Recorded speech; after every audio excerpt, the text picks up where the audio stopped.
परमेश्वर के धन्य नाम की महिमा हो। प्रभात मनन के सत्र 1123 में आप सभी का मैं स्वागत करता हूं। आइए आज के मनन के लिए हम पढ़ते हैं पहला थिस्सलुनीके अध्याय 5 पद 12।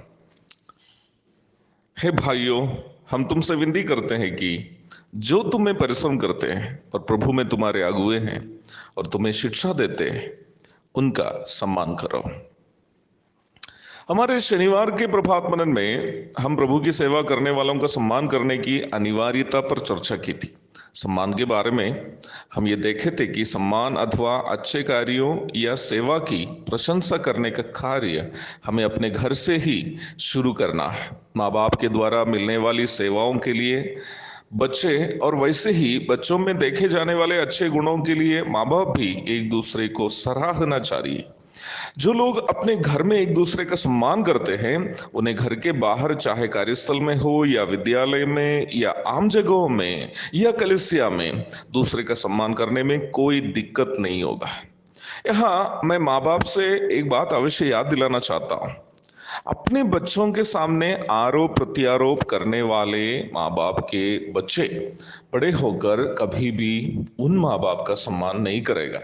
माँ बाप एक दूसरे का सम्मान करते हुए बच्चे देखे, ताकि बच्चे भी बड़े होकर न केवल माँ बाप का बल्कि कलीसिया के अगुओं का या जहाँ कहीं भी वे लोग जाए, उन सभी स्थानों में दूसरे का सम्मान कर सके।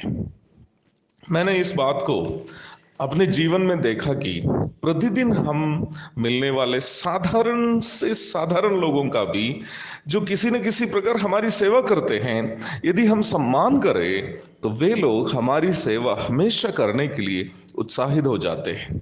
कटिहार के रेलवे कॉलोनी में एक सब्जी एवं किराना की दुकान है, संतोष जी की दुकान। मैं अक्सर वहां से सामान लेता हूँ। उनकी दुकान में 3-4 जवान लड़के लोग संतोष जी की मदद करने के लिए हैं। मेरे सामान सब पैक होने के बाद संतोष जी उन लड़कों से अक्सर कहते हैं, सर के सामान गाड़ी में पहुंचा दो। मुझे अपना सामान स्वयं उठाने के लिए संतोष जी कभी नहीं देता है। जब ये लड़कों में से कोई मेरा सामान गाड़ी में पहुंचा देता है तो मेरा भी ये आदत है कि उनको थैंक यू बोले। अभी ऐसा है कि जब भी मेरे सामान गाड़ी में पहुंचाना हो तो लड़के लोग आपस में बोलने लगते हैं कि सर के सामान मैं पहुंचाऊंगा, तब दूसरे कहते हैं नहीं मैं पहुंचाऊंगा। देखिए प्यारो, बिना कोई खर्च के 2 शब्दों का सम्मान उन लड़कों के अंदर मेरी सेवा करने के लिए कितना उत्साह भर दिया है। आज से लगभग 1-2 साल के पहले मैं ये निर्णय लगभग ले चुका था कि अब प्रभात मनन आगे नहीं करूंगा, क्योंकि कलीसिया की सेवा, बाहर की सेवा, साक्षी मैगजीन, चिल्ड्रंस होम, सबके साथ प्रभात मनन भी हर दिन करना मेरे लिए असंभव जैसे लग रहा था। ऊपर से मेरा आलस भी मुझे अधिक मेहनत करने के लिए मेरा समर्थन नहीं कर रहा था।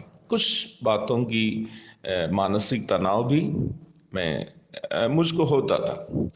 हर बार प्रभात मनन तैयार करने के लिए 1 से 1.5 घंटा मुझे लगता है। कभी कभी मेरे जीवन में ऐसा भी समय आया जब मैं सुबह 4:30 बजे या 5 बजे सेवा के बाद कहीं दूर जगह से गाड़ी चलाकर घर लौटा और उसके बाद आधी नींद में बैठकर प्रभात मनन की तैयारी करके सुबह में पहुंच किया। ऐसा ही एक दिन में मैंने मेरी पत्नी जास्मिन से कहा, चलो अब मैं प्रभात मनन बंद करने जा रहा हूं। एक क्षण के बाद उन्होंने मुझसे कहा, एक शब्द प्रभु से भी प्रार्थना करके पूछ लीजिए ना, और उसके बाद बंद कर दीजिए। मुझे भी बात सही लगी और मैंने जाकर घुटने टेका और प्रभु से कहा, प्रभु मैं बहुत थक जा रहा हूं, मुझसे नहीं हो रहा है, मैं उतनी क्षमता का भी आदमी नहीं, इसलिए मैं प्रभात मनन को बंद करने जा रहा हूं। उस दिन 3 लोग मुझसे अलग अलग जगह से संपर्क किया। उसमें से एक सिस्टर रोज थी, जो सिक्किम की राजधानी गैंगटोक में रहने वाली एक मसीह बहन है, जिनको आज तक मैं एक बार भी नहीं मिला। उन्होंने फोन पर मुझसे बताई कि वो कैसे प्रभात मनन को अपनी कलीसिया के बहनों को भेजती हैं और कैसे परमेश्वर का वचन उन लोगों के जीवन में प्रभाव किया है।